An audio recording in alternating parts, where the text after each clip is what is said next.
Толагай ыстық күн астында түстен бері футбол ойнап жүрді. Бір уақытта аузын құрғақ сезінді. Еріндері тартылып, жұту қиындап кетті. Ол суды қатты ішкісі келді. Қызығып, біз неге шөлдейміз деп ойлады. Толагай өз денесіне кіріп, кішірейіп зерттеуге бел буды. Ол қан тамырларына түсті. Толагай зерттей жүріп, ойнаған кезде кер арқылы денесі суды көп жоғалтқанын түсінді. Енді қаны қоюланып кеткен. Ол мидың ішіндегі гипоталамус деп аталатын кішкентай аймаққа қарай жүретін сигналдар тобын бақылап жүрді. Мұнда арнайы жасушалар қандағы судың мөлшерін үнемі өлшеп отырады екен. Олар қанда судың өте аз екенін анықтады. Гипоталамус екі маңызды бұйрық жіберді. Бірінші бұйрық сілекей бездеріне жетті. Толагай жақыннан қарап көрді. Бездер бірден аз сілекей бөле бастады. Сондықтан аузы құрғақ әрі жабысқақ болып кетті. Бұл шөлдеудің алғашқы белгілерінің бірі еді. Екінші бұйрық қан арқылы бүйрекке жетті.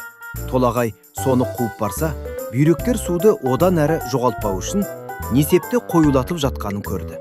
Ақырында ми денеде су аз екенін сезгенде күшті шөлдеу сезімін тудырды. Толагай енді бұл құпияны түсінді. Оны мақтаныш кернеді.